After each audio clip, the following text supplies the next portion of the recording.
तो स्टूडेंट्स अभी हम लोग हमारे थर्ड शेप के बारे में डिस्कस करने वाले हैं, जो हमारा थर्ड 2D शेप है, दैट इज सर्कल, राइट। तो सर्कल जो है इसके बारे में हम लोग को दो इंपॉर्टेंट चीज़ें याद रखनी है। एक तो एरिया ऑफ सर्कल क्या होता है और perimeter that is circumference of the circle. दोनों चीज़ें जो है वो सेम है, बिकॉज मैंने आपको कहा है कि पेरीमीटर जनरल टर्म्स में हम लोग क्या कहते हैं कि जो भी शेप आपका होगा उसमें अगर एक पॉइंट पे कोई आदमी जो ऑब्जेक्ट है वो अगर स्टार्ट कर रहा है, उसने कितना पाथ ट्रेस किया फिर से उसी पॉइंट तक आने तक, that is the basically perimeter. और सर्कल के केस में क्या होता है, हम लोग उसको सर्कमफोरेंस कहते हैं, ठीक है। तो इस दो चीज़ों में आपको कंफ्यूज नहीं होना है। सर्कल के केस में हम लोग पेरीमीटर टर्म यूज नहीं करते, हम लोग सर्कमफोरेंस ये टर्म यूज करते हैं, राइट। तो सबसे पहले हम लोग जानते हैं कि ये जो सर्कल है उसमें जो एरिया होता है वो क्या होता है, राइट। तो हम लोगों ने बुक्स वगैरह में ऑलरेडी पढ़ा है कि जो एरिया होता है it is nothing but pi are square, okay. और ये जो पाई होता है उसका जो वैल्यू होता है वो या तो हम लोग 22/7 लेते हैं या उसको हम लोग पॉइंट के टर्म्स में 3.14 इस तरीके से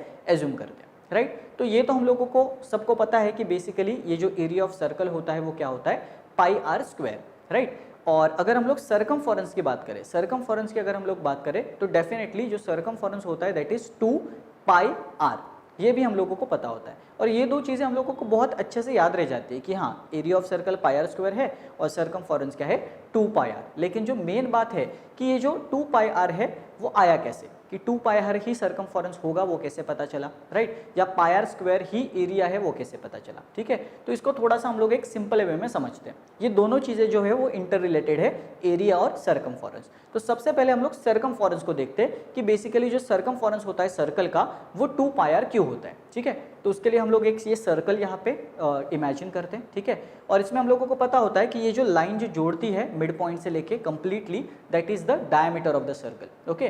तो लेट्स से कि this d is the diameter of the circle.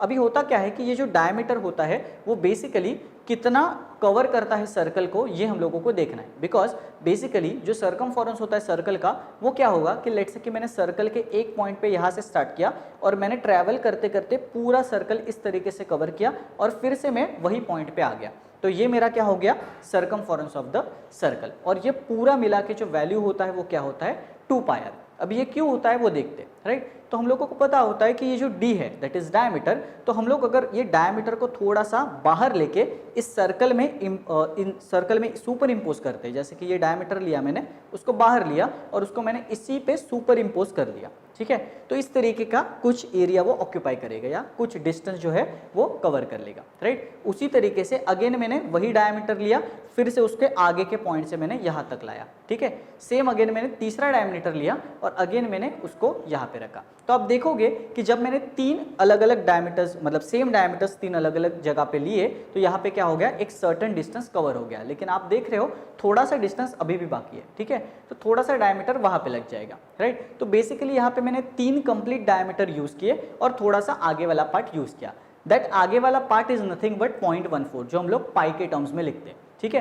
तो बेसिकली ये जो पूरा डिस्टेंस मैंने कवर किया वो कितना था 3 टाइम्स द डायमीटर, ओके। और आगे वाला भी था दैट इज 0.14 टाइम्स। तो टोटल जो मैंने डिस्टेंस कवर किया that is 3.14 times the diameter approximately, है ना। तो इसीलिए हम लोग ये जो सर्कमफोरेंस है उसको सिंपल टर्म्स में कैसे लिख सकते हैं, the circumference of the circle equals to 3.14 into the diameter. Because उतनी बार मैंने डायमीटर को रखा तब जाके मेरा पूरा सर्कल का जो डिस्टेंस है वो क्या हो गया, कवर हो गया, राइट। अभी आप बोलोगे कि this is not the 2 pi r, है ना, ये तो मैंने क्या लिखा है 3.14 इंटू डायमीटर लिखा है। लेकिन अगर आप थोड़ा सा ऑब्जर्व करोगे तो मैंने आपको स्टार्टिंग में ही बताया कि 3.14 ये जो वैल्यू है वो हम लोग किसको लेते हैं, वो हम लोग लेते हैं पाई की value, that is nothing but 22/7। तो ये 3.14 के जगह पे अभी मैं क्या रख रहा हूँ, पाई लिख रहा हूँ, राइट। और ये जो डायमीटर है तो डेफिनेटली मुझे अगर इसको रेडियस के टर्म में लिखना होता तो आप सबको पता होता है कि diameter is nothing but twice the radius. जितना मेरा रेडियस होगा उसको डबल करूंगा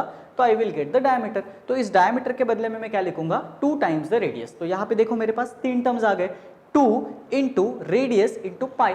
तो this is nothing but the 2 pi R which is the circumference of the circle. तो आई होप कि आपको समझा होगा कि सर्कमफोरेंस ऑफ द सर्कल हम लोग 2 पाई आर ही क्यों लेते हैं, राइट। तो ये था प्रूफ किसका, कि circumference of the circle 2 pi R ही हमेशा होता है and that is nothing but the perimeter of the circle, okay. तो ये आपको याद रखना है कि 2 पाई आर जो है वो हम लोग क्यों लेते हैं, ठीक है। तो this is all about the perimeter या सर्कमफेरेंस। ये जो हम लोगों ने चीज़ डिस्कस की वो सर्कमफेरेंस से रिलेटेड थी। अभी हम लोग बात करते हैं एरिया की, बिकॉज आप सबको पता होता है कि जो एरिया होता है सर्कल का वो पाई आर स्क्वायर होता है। अभी वो क्यों होता है वो भी थोड़ा सा डिस्कस करते हैं। अभी हम लोग अगेन एक सर्कल को इमेजिन करते हैं। अभी हम लोग क्या करेंगे, इस सर्कल को छोटे छोटे पार्ट्स में डिवाइड कर देते हैं, ठीक है। अलग अलग डिफरेंट पार्ट्स में मैंने इसको डिवाइड किया है इस पर्टिकुलर सर्कल का, ठीक है। तो लेट्स से कि ये पाई शेप्ड है, जैसे कि जो पिज़्ज़ा का शेप होता है उस शेप में हम लोगों ने इसको डिवाइड किया है, ओके।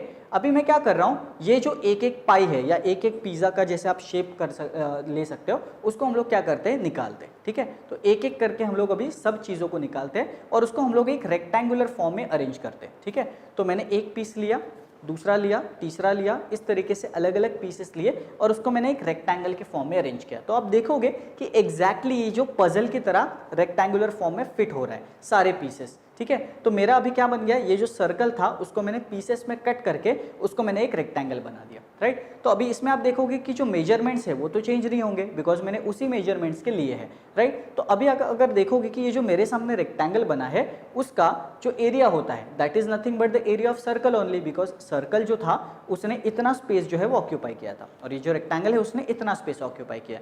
तो हम लोगों को पता होता है कि जो एरिया ऑफ रेक्टेंगल होता है वो कैसे लेते हैं हम लोग, वो लेते हैं लेंथ इनटू द ब्रेड्थ। तो ये जो हमारा रेक्टेंगल नया बना है इस सर्कल की वजह से उसका हम लोग देखेंगे कि लेंथ कितना है और ब्रेड्थ कितना है, राइट। तो देखो ब्रेड तो आपको आसानी से समझ में आ जाएगा बिकॉज ब्रेड जो है it is nothing but the radius, है ना।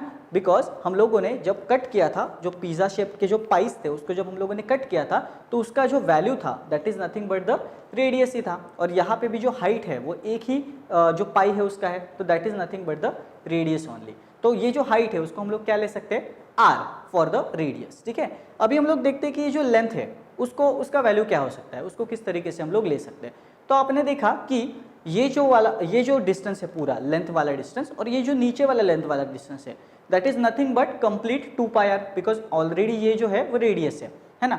और पूरा जो सर्कल का डिस्टेंस होता है दैट इज सर्कमफेरेंस वो कितना होता है 2 पाई आर। और अगर आप देखोगे कि ये जो पाई के बाहर वाले सारे शेप्ड है वो यहाँ पे कॉन्सेंट्रेटेड हुए हैं जो हॉरिजॉन्टल लाइन में दोनों तरफ है, राइट। तो अभी आप देख सकते हो 2 पाई आर जो है वो दोनों तरफ है, यहाँ पे भी है यहाँ पे भी है। और रेक्टेंगल में हम लोगों को पता होता है कि जो लेंथ होता है अपोजिट साइड्स का वो सेम होता है, यहाँ पे भी लेंथ सेम होगा और नीचे भी लेंथ सेम होगा, ठीक है। तो इसीलिए ये जो 2 पाई आर है वो दो अलग अलग हिस्सों में बढ़ गया है। जो ऊपर वाला पार्ट है दैट इज पाई आर और नीचे वाला पार्ट है that is also pi r, इसीलिए दोनों मिलके क्या बन जाएंगे 2 पाई आर। तो इसीलिए जो मेरी लेंथ होगी रेक्टेंगल की, जो नया रेक्टेंगल बना है उसकी लेंथ कितनी होगी, yes that is only pi r not 2 pi r, because 2 pi r तो पूरा मिला के आएगा, दोनों लेंथ को जब मैं मिलाऊंगा तब आएगा। लेकिन हम लोगों को एरिया में जब हम लोग एरिया ऑफ रेक्टेंगल फाइंड करते हैं तो हम लोगों को सिर्फ एक ही लेंथ लेनी लेती है, राइट। तो एक लेंथ यहाँ पे कितना हो जाएगा पाई आर, राइट। और इनटू क्या होता है breadth, okay that is the height. तो यहाँ पे आप देख सकते हो height is nothing but R,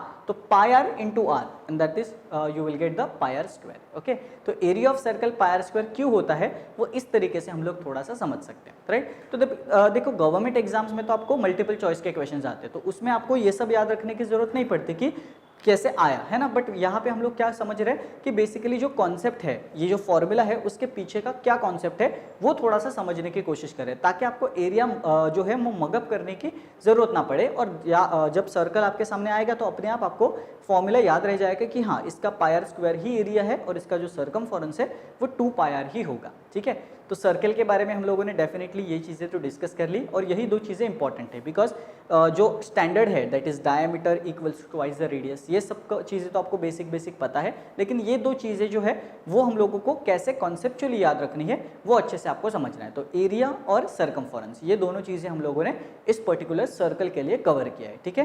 तो सर्कल का और एक पार्ट होता है उसको हम लोग कहते हैं sector of the circle, okay. और कभी कभी क्या होता है आपके कॉम्पिटिटिव एग्जाम्स में सेक्टर ऑफ द सर्कल के जो क्वेश्चंस है वो भी आते हैं। तो इसीलिए ये जो सेक्टर ऑफ सर्कल है उसका फॉर्मूला क्या होगा या उसका किस तरीके से हम लोग जो फॉर्मूला है वो डिराइव करेंगे ये भी हम लोग अभी देखेंगे।